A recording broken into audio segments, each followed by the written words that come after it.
Bashiru Gorau. Wallahi sarkar da yake gudun ga Allah ya dame shi da ita ranar gobe kiyama sai Allah ya dame shi. Na rantse da Allah. Ni na ce ba. Bashiru Gorau. Bashiru Gorau ba ya Hausa mambari yana kiran waje yana tsoron ga Allah ya dame shi da sarkar da za a dame shi wallahi sai Allah ya dame shi. Don Allah dan Annabi farfesa ka diba ha gani saman titin da Bashiru Gorau na yana wa muke sama.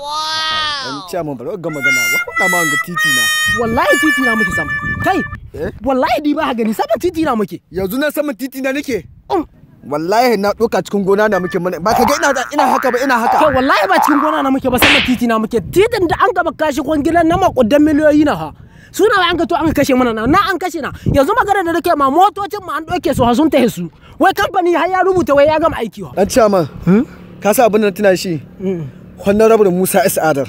Allah sarki waliyan Allah zaka ta Musa wai bora uba kai wallahi S. Adar ina ga ma bala'i na ai tun yanzu an ga bambanci na rantsi da Allah babu wani kai alƙawalin da ma shi yayi ba wai wanda an ka bashi yayi ba alƙawalin da Musa yayi wallahi babu wanda aka bi ne yanzu babu Musa alƙawalin da Musa yayi wanda bai cika ba in akwai shi a kamin hatta da titin da ya alƙawalin zai yi daga zuwa kahe yanzu da kahe zuwa tsaro yana nan ana yi ni ne shaida yana nan ana yi ni a shaida sannan bohol din da ya alƙawalin zai muna yayi muna ni a shaida duk abin da Musa ya muna alƙawali yayi ni a shaida to na nan da Allah yana gaya ma wallahi yanzu wanga titi da an ka amso da Abuja an ka amso shi wallahi kwangila da Abuja shi wallahi da Abuja an ka amso shi kwangila kuma an kammala shi da ya ma kace sunan shi Bashiru Gorau kai Gorau wallahi Gorau kun sha gora wallahi kun sha gora